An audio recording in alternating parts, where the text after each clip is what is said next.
किसी कोई क्वेरी हो तो पूछिए।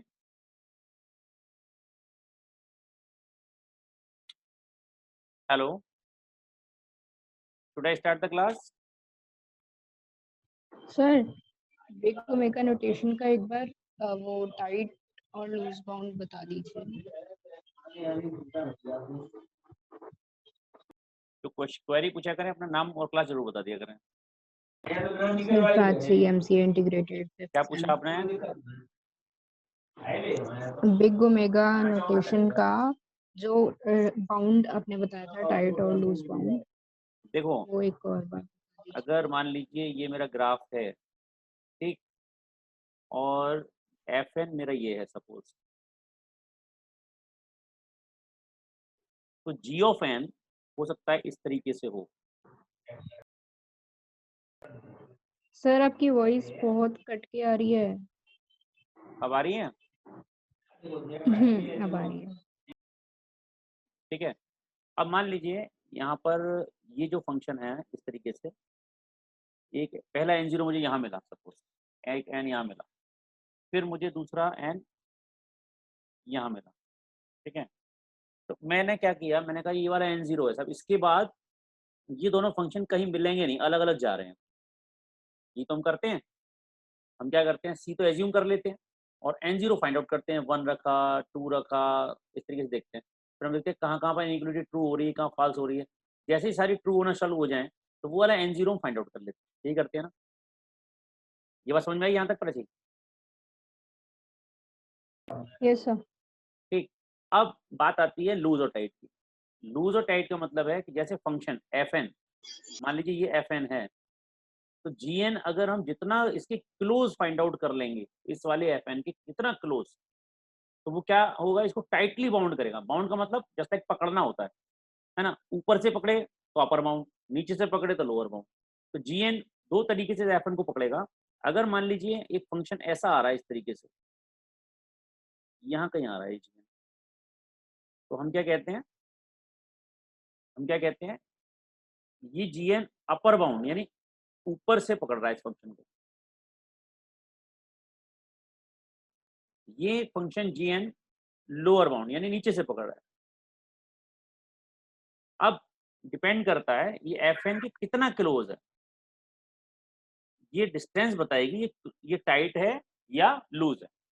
अगर मान लीजिए बिल्कुल लगभग बराबर सा फंक्शन आ जाए, जैसे हमने देखा N square plus N plus one में, अगर हम क्या लेते हैं, ओमेगा ऑफ एन स्क्वायर लेते हैं, तो इसको टाइटली बाउंड करेगा, इस फंक्शन को टाइटली, मतलब लीडिंग टर्म एन स्क्वायर से ज्यादा हो नहीं सकती।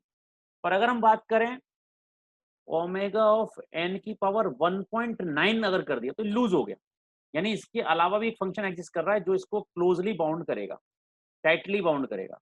अगर हम ऊपर की बात करें तो ऊपर हमारे पास फंक्शन कौन सा है, ओ ऑफ एन स्क्वायर, तो ओ ऑफ एन स्क्वायर तो उसको टाइटली बाउंड करेगा। पर अगर मैं लिख दूं ओ ऑफ एन की पावर 2.1, 2.1 दिख रहा है ना, तो ये इसे लूजली बाउंड करेगा। बात समझ में आई?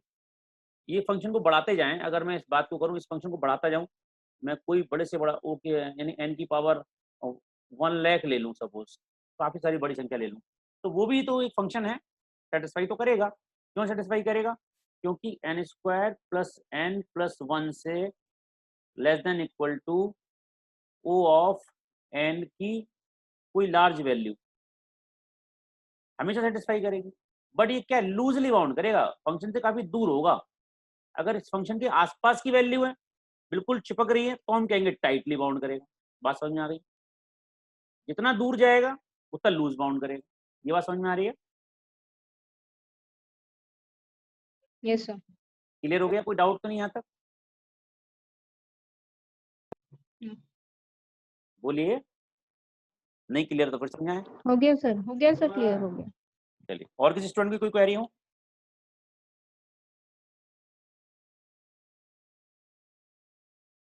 No query. चलिए मैं यहीं से अब आगे थीटा थीटा स्टार्ट कर देता हूँ। अब देखिए थीटा में ये प्राची की क्वेरी जो थी ना, यहीं से काफ़ी चीज़ क्लियर हो जाएंगी। थीटा नोटेशन जो है ओमेगा और बिग ओमेगा और बिग ओ नोटेशन का मिला जुला है कंसेप्ट। तो ये क्या है, अभी तक हम लूज बाउंड की बात कर रहे थे, ओ में भी कर रहे थे और ओमेगा में भी कर रहे थे। अब बात कर रहे हैं थीटा नोटेशन, तीसरा हमारा केस है थीटा नोटेशन। थीटा नोटेशन को कैसे रिप्रेजेंट करते हैं? थीटा ऐसा होता है, ठीक है। तो इस वाले केस में क्या हो रहा है, यहाँ पर लूज बाउंड नहीं होता, यहाँ टाइट बाउंड होता है, टाइट बाउंड, लूज होगा ही नहीं। अभी ऊपर फंक्शन में समझाऊंगा। दूसरा, theta of G of N अगर हम लिख रहे हैं तो एफ एन को अगर परिभाषित करें या इसको डिफाइन करें तो क्या होगा, for some positive constants C there exist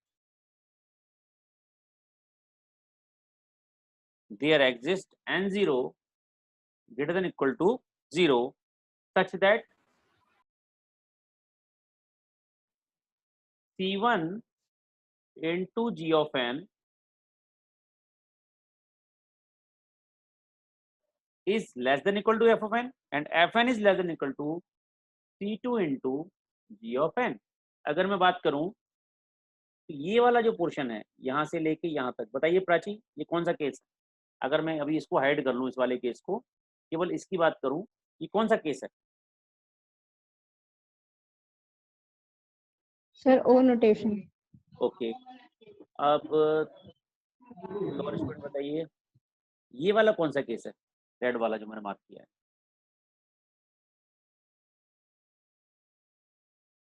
इससे कोई फर्क नहीं पड़ता एफ एन राइट में है या लेफ्ट में, इसको ऐसे भी लिख सकते हैं, एफ एन को ऐसे कर लो तो इनइक्वलिटी ऐसे हो जाएगी, C1 big omega into ji of N. अरे आप लोग सीखे भाई, ये बिग ओमेगा का केस है, यानी ये ओमेगा का केस है और ये ओ का केस। समझ में आई बात? अब थीटा नोटेशन यानी ये कॉमन नोटेशन हो गई। ये अगर मैं बात करता हूँ, ग्राफ बनाता हूँ दोबारा से एक बार, तो थीटा नोटेशन क्या है, ये मेरा अगर एफ ऑफ एन है और अब मैं बात कर रहा हूँ ओमेगा ऑफ एन की, ये C1 into ji of N, ठीक है। अब मैं बात कर रहा हूँ एक और फंक्शन की। देखो एक चीज ध्यान रखना, मैं जो कट कर रहा हूँ कट, इस वाले केस में मेरा एन जीरो कौन सा है, मेरा एन जीरो ये है, ग्रीन से लिखा है मैंने, ठीक है। अब मैं ओ के केस में बात कर रहा हूँ, तो ओ के केस में सपोज मेरा फंक्शन ये है, ये ब्लू से लिखा है मैंने, तो C2 into ji of N, ये कौन सा केस हो गया, अपर बाउंड, ये हो गया लोअर बाउंड। अब अगर मैं बात करूं इन दोनों की तो ये बिल्कुल टाइटली बाउंड है, समझ रहे हैं, लिमिट है ये लोअर बाउंड, ये अपर बाउंड, इससे ऊपर नहीं जाना, इससे नीचे नहीं जाना, तो इसके बीच में जो एग्जिस्ट करेगा फंक्शन उसे क्या बोलेंगे, थीटा, जो ओ को भी सेटिस्फाई करेगा और ओमेगा को भी करेगा। अगर किसी एल्गोरिथम की time complexity Tn theta of N square लिखी है, इट मीन्स कि ये फंक्शन Gn किसको, एफ ऑफ एन को टाइटली बाउंड कर रहा है,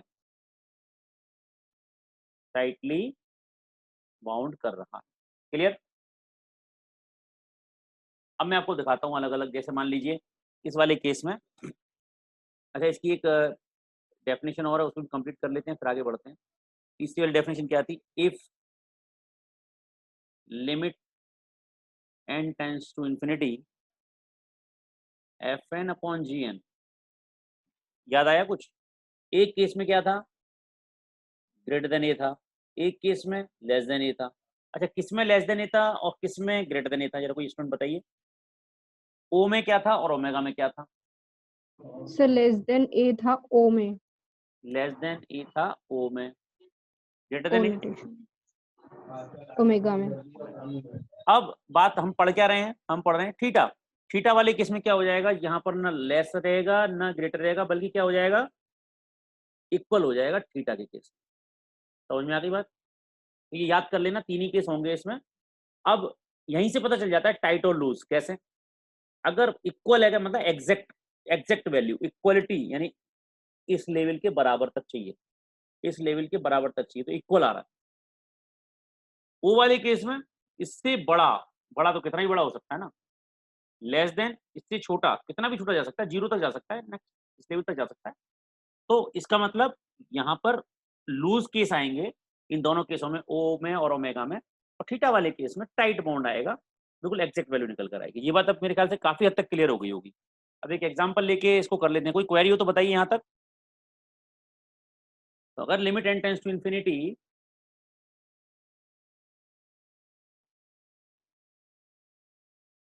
इतना ही लिखना है बस,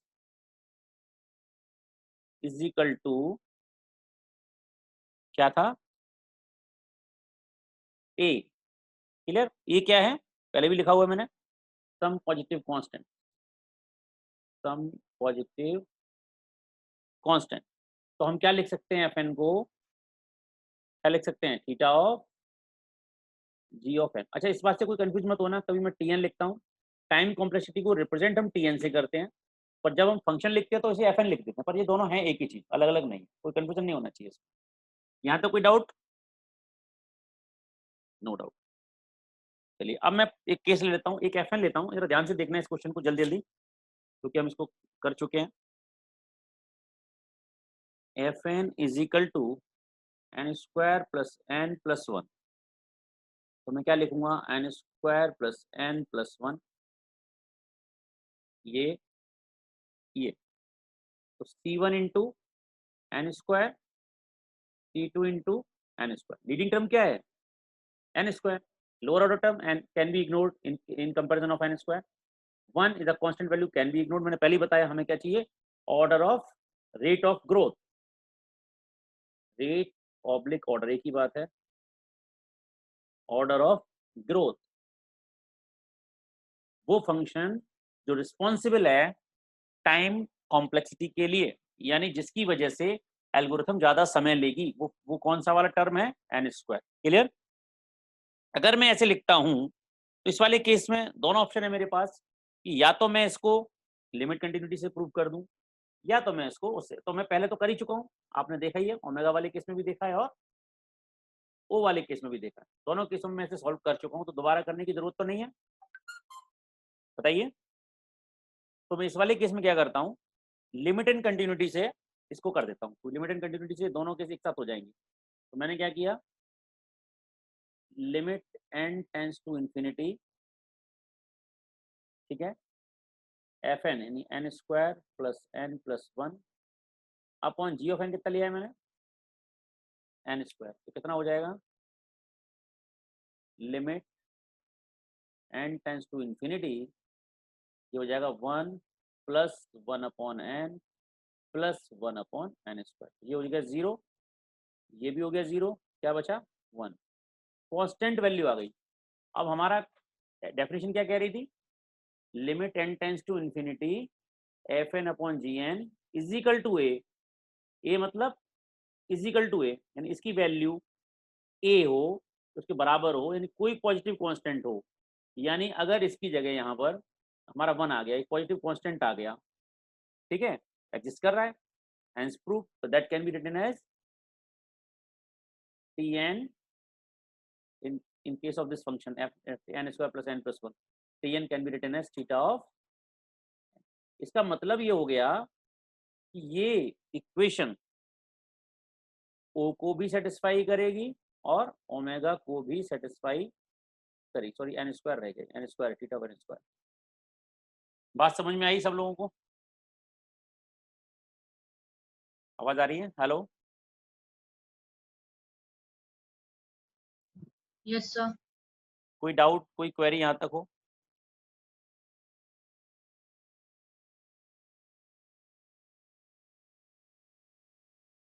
नो क्वेरी। चलिए आगे चलें। अगला टॉपिक जो है वो है लिटिल ओ और लिटिल ओमेगा। दो नोटेशन है, लिटिल ओ और लिटिल ओमेगा। कर लें आज ही खत्म।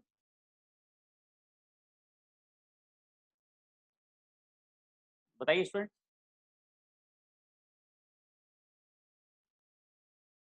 हेलो,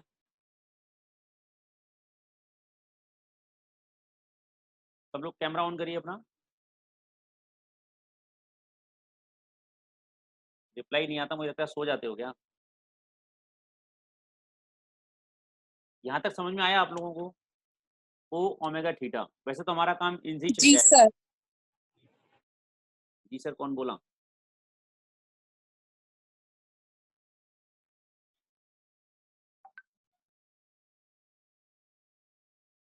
बताएं, यहाँ तक समझ में आया सबको? सबसे ज्यादा जरूरत यस सर। इन्हीं की जरूरत पड़ेगी, ओ की, ओमेगा की, थीटा की। अब इसके बाद लिटिल ओ और लिटिल ओमेगा जो नोटेशन है, आप चाहो तो मैं अभी कंटिन्यू करूं और चाहो तो नेक्स्ट कल क्लास लेने कल भी कर सकते हैं। जल्दी बताइए फटाफट, कल संडे है मगर। भी कर लीजिए सर। अभी कर लें या इसको पहले डाइजेस्ट करोगे आज जो पढ़ाया है? नहीं सर, अभी कर लीजिए। कल नहीं? बाकी स्टूडेंट्स की क्या राय है?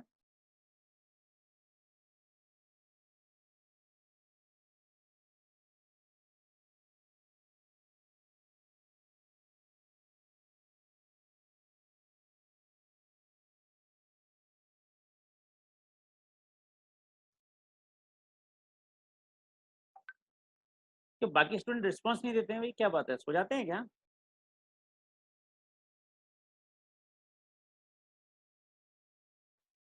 हेलो, चलिए मैं कंटिन्यू कर रहा हूँ फिर।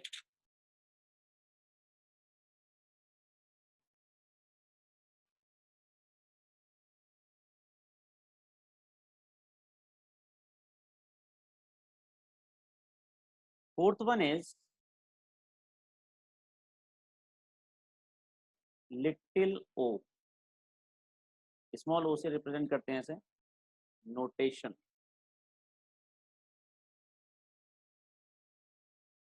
ठीक है, ये प्योरली लूज बाउंड है। क्या है? Loose upper bound. अब आपको समझ में आने लग जाएगा, क्योंकि इसमें क्या होगा, जो जो कंडीशन होगी वो क्या होगी, F N less than, equality नहीं होगी। इक्वलिटी मतलब बराबर वाली कंडीशन आएगी ही नहीं, इसलिए इसको क्या कहेंगे, लूज, हमेशा बड़ा रहेगा फंक्शन। तो जी एन जो होगा वो एफ एन से हमेशा बड़ा रहेगा। तो यहाँ पर क्या लिखेंगे, G N is equal to small O, sorry F of N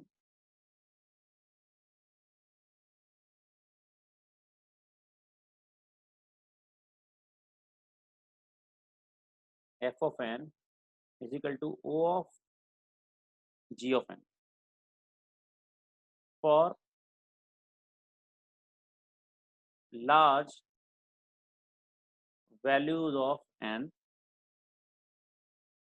Gn is an upper bound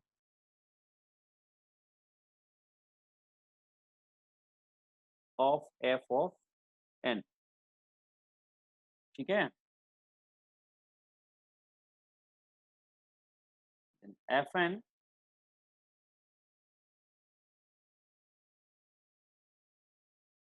and gn both are greater than, both are positive functions you can say. So O of g of n is equal to fn for any positive। यहाँ देखो, अभी तक हम लिख रहे थे for some positive constant, अब पहली बार यहाँ क्या लिखा, स्मॉल ओ स्मॉल लगा में लिखेंगे फॉर एनी पॉजिटिव कांस्टेंट। ये बहुत माइनर चेंजेस हैं। Constant C, there is, there exists a n0 greater than equal to 0 such that fn is less than c into g of n। अब capital ओ में क्या था, लेस देन इक्वल टू भी था, यहाँ पर इक्वल टू नहीं है, ये ध्यान रखना है आपको। अब इसमें भी इनइक्वलिटी और इक्वलिटी, और ये मैं बार बार बता रहा हूँ आपको, ये जो gn है ये क्या है, सेट ऑफ फंक्शंस है, एक फंक्शन नहीं बहुत सारे फंक्शंस हैं, ठीक है।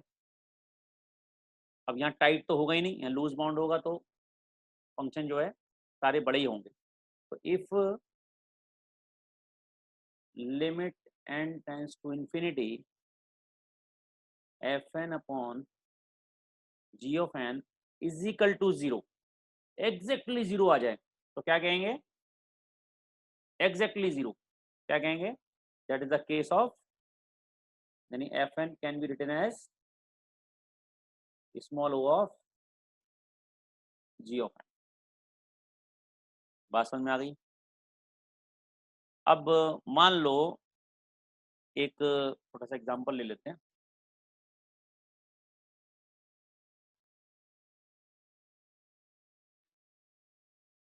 F N is equal to N square plus N plus one.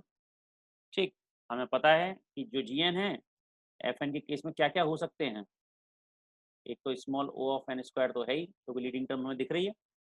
हमने दूसरा ले लिया स्मॉल ओ ऑफ एन की power 2.001, small O of N cube, small O of N की power 4, small O of N की पावर 6, 5, जो भी लेना हो। ठीक, अब बात करते हैं N square plus N plus one is less than C into N square.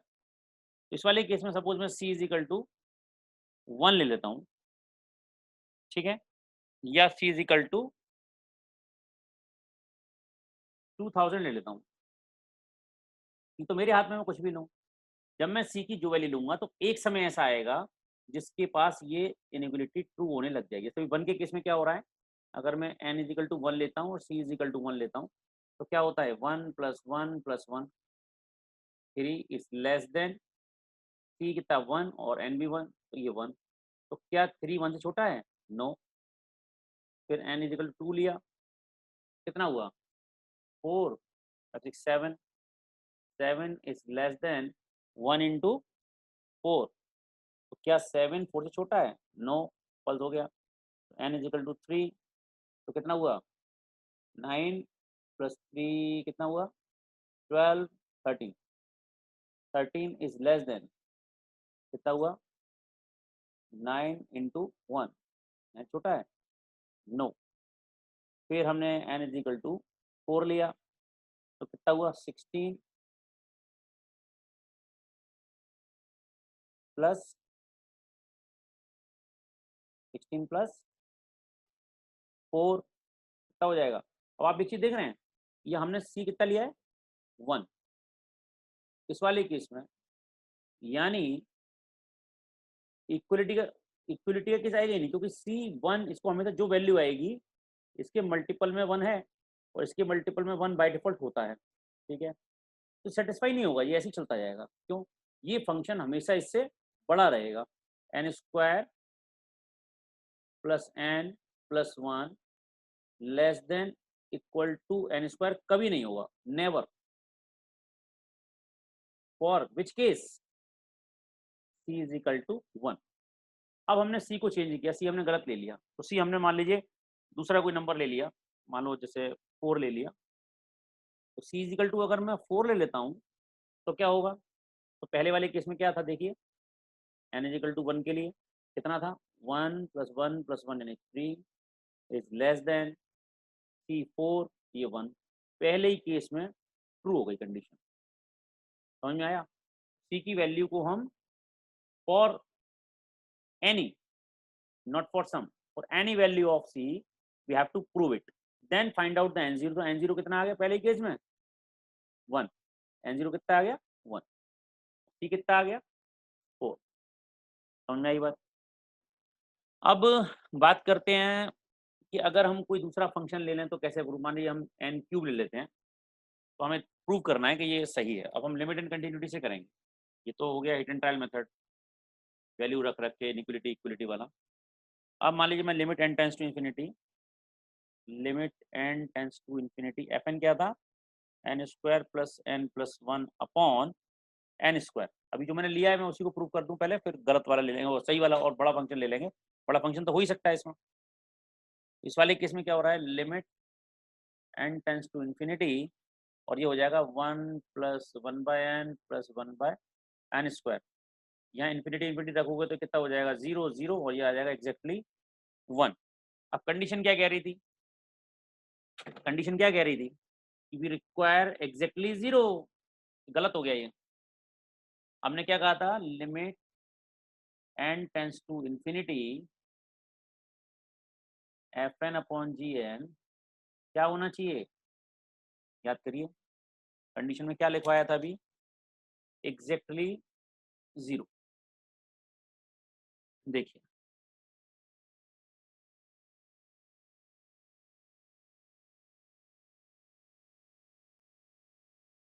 ये देखिए एग्जैक्टली 0, तब हम लिख सकते हैं fn is equal to small o of g of n। समझ में आई बात, यहाँ पर आ रहा है एग्जैक्टली 1, इसका मतलब n² फंक्शन के केस में अगर g ऑफ n n² ले रहे हैं, then we can not write fn और tn is equal to small o of n²। गलत, ये नहीं लिख सकते क्योंकि टाइट बाउंड है, ये क्या है, ये हम देख चुके हैं, ओ के केस में टाइट बाउंड है, और स्मॉल ओ क्या है, that is the loose bound. तो अब दूसरा केस लेते हैं, एक दूसरा फंक्शन लेते हैं, तो limit n tends to infinity, तो n² plus n plus 1 upon n³।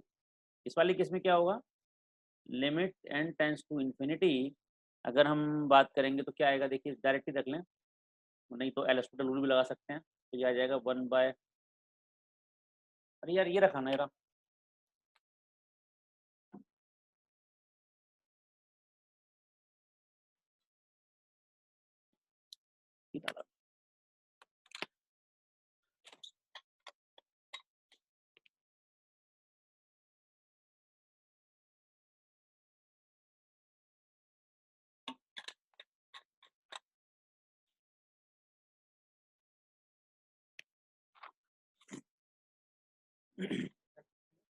मैं पढ़ा रहा हूँ, नहीं नहीं नहीं पढ़ा रहा हूँ,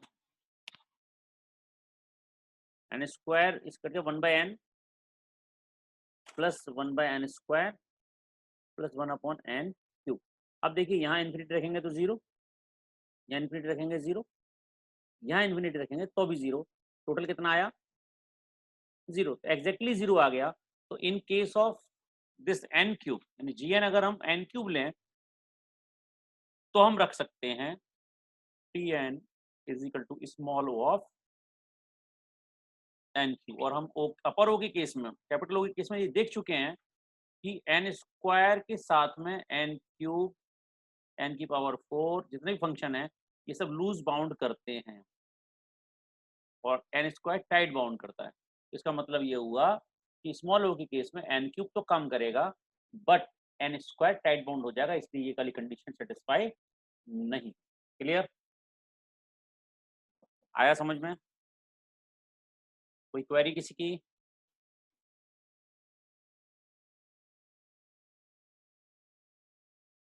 आवाज आ रही है मेरी, हेलो, यस सर। समझ में आ रहा है, वैसे ही असर कर रहे हो, है चलिए अब लास्ट वन है एसिम्प्टोटिक नोटेशन जिसका नाम है लिटिल ओमेगा। ठीक है, इसको और खत्म कर लेते हैं।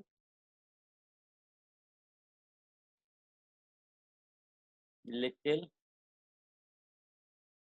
ओमेगा, इसको कैसे रिप्रेजेंट करते हैं, इस तरीके, लिटिल ओमेगा नोटेशन। ठीक है, ये भी लूज बाउंड करती है, लूज बाउंड, लूज इसको क्या कहेंगे, lower bound, loose lower bound. ठीक, इस वाले केस में gn can be written as fn, sorry fn can be written as omega of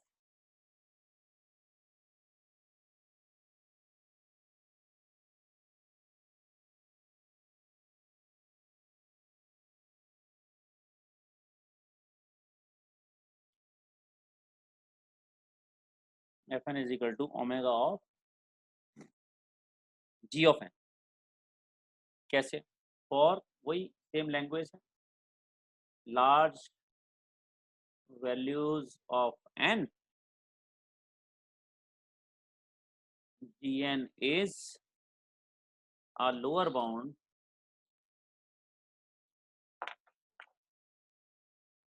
of f of n. Fn and Gn both are positive functions.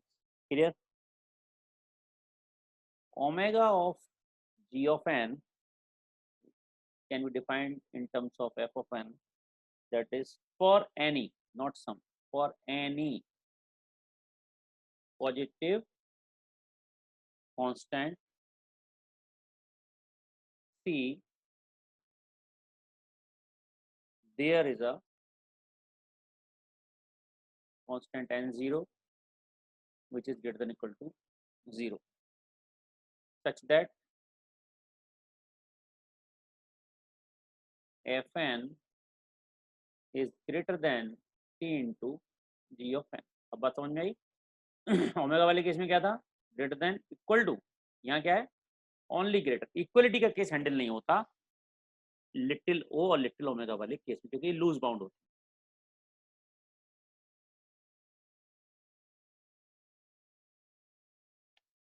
तीसरा, अगर हम इसको check करना चाहें, प्रूव करना चाहें, तो वही condition, if limit n tends to infinity Fn upon Gn is equal to infinity. वहां क्या था? 0 स्मॉल ओ में. स्मॉल ओमेगा में एग्जैक्टली इंफिनिटी चाहिए, बाउंड्री लाइन वैल्यू चाहिए. Then Fn is equal to omega of g of n. Clear? Example लेते हैं इसका फटाफट. Fn is equal to n square plus n plus 1. Fn को क्या लिख लेंगे? n square plus n plus 1, that should be greater than c into, अब यहाँ देख रहे हैं लीडिंग टर्म क्या है? n square. तो डायरेक्टली पहले n स्क्वायर के लिए तो सॉल्व होगा ही होगा ये. ठीक. अब क्या लेना है यहाँ पर? c is equal to 1. तो c इज इक्वल टू, यहाँ इस वाले केस में अगर मैं 1 ले लूँ तो आप देखेंगे कि पहली बार में ट्रू हो जाएगा, क्योंकि ये फंक्शन हमेशा खाली इस वाले फंक्शन से तो बड़ा ही होगा. तो यहाँ हमने मान लीजिए c लिया, let c is equal to 1. तो क्या किया? ये लिख चुके थे ऊपर. Let c is equal to 1, then क्या होगा? 1 plus 1 plus 1, 3 is greater than 1 into 1, यानी 3 इज ग्रेटर देन 1. सेटिस्फाइड. ठीक. अगर मैं c इज इक्वल टू 10 ले लेता हूँ तो क्या होगा? तो सेटिस्फाई नहीं होगा. अगर मैं c इज इक्वल टू 10 ले लेता हूँ तो क्या होगा? यहाँ कितनी वैल्यू हो जाएगी? 10, 100. बताइए कितनी वैल्यू हो रही है? n की वैल्यू, और sorry, c is equal to 10 ले लेता हूँ तो n इज इक्वल टू 1 के लिए कितनी वैल्यू आएगी? 1 प्लस 1 प्लस 1, दैट इज 3. और c अगर 10 है तो 10 इंटू 1, यानी कितनी वैल्यू आएगी? 10. 3 इज ग्रेटर देन 10, फॉल्स. दूसरी वैल्यू अगर मैं n इज इक्वल टू 2 लेता हूँ तो 4, 5, 6, 7, यहाँ c कितना है? 10. तो 10 इंटू 2 स्क्वायर कितना आएगा? इस वाले केस में कितनी वैल्यू आएगी? 2 के केस में. तो n हो गया 4, 4 इंटू 10 यानी 40. सेटिस्फाई होगा? नहीं होगा.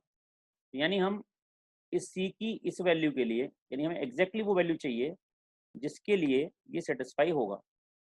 तो मान लीजिए मैं c इज इक्वल टू 5 लेके करता हूँ, c इज इक्वल टू 5 लेके करता हूँ तो क्या होगा c वाले केस में? For n is equal to 1 के लिए अभी हमने क्या किया था? c इज इक्वल टू 10 था हमारा. ठीक है. तो जब तक इसकी वैल्यू इतनी बड़ी ना हो जाए कि इसको क्रॉस करे, तब तक सेटिस्फाई नहीं होगा. तो अगर मैं c इज इक्वल टू 5 लेता हूँ तो n इज इक्वल टू 1 के लिए कितना हो जाएगा? 3 is greater than 5. Wrong. n is equal to 2 वाले केस में, 2 वाले केस में यहाँ 7 आया, ग्रेटर देन c कितना? 5. इंटू कितना आया, नहीं सॉरी सॉरी सॉरी, इस वाले केस में हमने क्या लिया, लीडिंग टर्म ये लिया, जबकि हमें इक्वलिटी का केस तो है ही नहीं। अब बात समझ में आ रही है ना। तो आप देख रहे हैं कि हम सेटिस्फाई नहीं करा पा रहे हैं यहाँ वैल्यूज। तो अब हमें यहाँ फंक्शन चेंज करना पड़ेगा, क्योंकि ये क्या है, स्मॉल ओमेगा है, तो स्मॉल ओमेगा के केस में बाउंड्री वैल्यू आएगी नहीं। इसका मतलब ये फंक्शन ये हमेशा बड़ा रहेगा, ये हमेशा छोटा रहेगा। ठीक है, अगर हमने वैल्यू 1 के अलावा कुछ भी बड़ी ले ली तो सेटिस्फाई होगा ही नहीं। इसका मतलब हमें यहाँ पर फंक्शन में कॉम्प्रोमाइज़ करना पड़ेगा। अगर मैं फंक्शन यहाँ क्या कर दूँ, मैं यहाँ फंक्शन जो है n कर दूँ, C into ji of C into N, तो ये equation satisfy N square case में सेटिस्फाई नहीं होगी। तो क्या हो जाएगा, सी कितना था 5 इंटू 2 यानी 10, ये भी यहाँ सेटिस्फाई नहीं हुआ। n इज इक्वल टू 3 वाले केस में क्या हुआ, 9 12 13 13 इज ग्रेटर देन 3 इंटू 50, ये भी फॉल्स हो गया। अब n इज इक्वल टू 4 लिया, तो 4 वाले केस में क्या हो जाएगा, 16 प्लस 4 20 21 ग्रेटर देन सी 5 है और n 4 है, कितना हो जाएगा 20, यहाँ आके सेटिस्फाई हो गया। तो इसका मतलब n0 कितना आया, 4 आया। तो n0 4 के केस में, सी 5 के केस में, और function g of n c n के केस में सेटिस्फेक्शन हो रहा है। इसको हम t n omega of n तो लिख सकते हैं, किस वाले फंक्शन के लिए, इस वाले फंक्शन के लिए n square plus n plus 1, परंतु omega of n square, oh sorry ये स्मॉल ओमेगा लिखना था मुझे,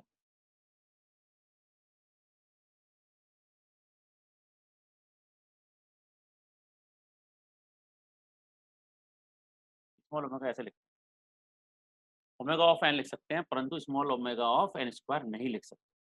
क्लियर, इसे आप करके देखिएगा, कोई डाउट हो तो बताइएगा।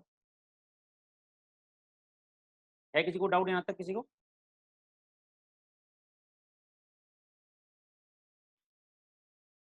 कोई क्वेरी किसी की, आवाज आ रही है मेरी? सर n स्क्वायर क्यों नहीं लिख सकते हैं? अरे भाई फंक्शन तो n gn n स्क्वायर ही है ना, बट n इक्वल टू 4 पर सेटिस्फाई हुआ है।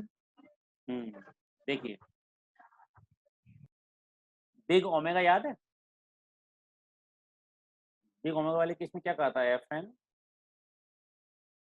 Greater than equal to c into ji of n, और जी ऑफ एन क्या है, सेट ऑफ फंक्शंस। अब एफ एन हमने क्या लिया था, n square plus N plus 1।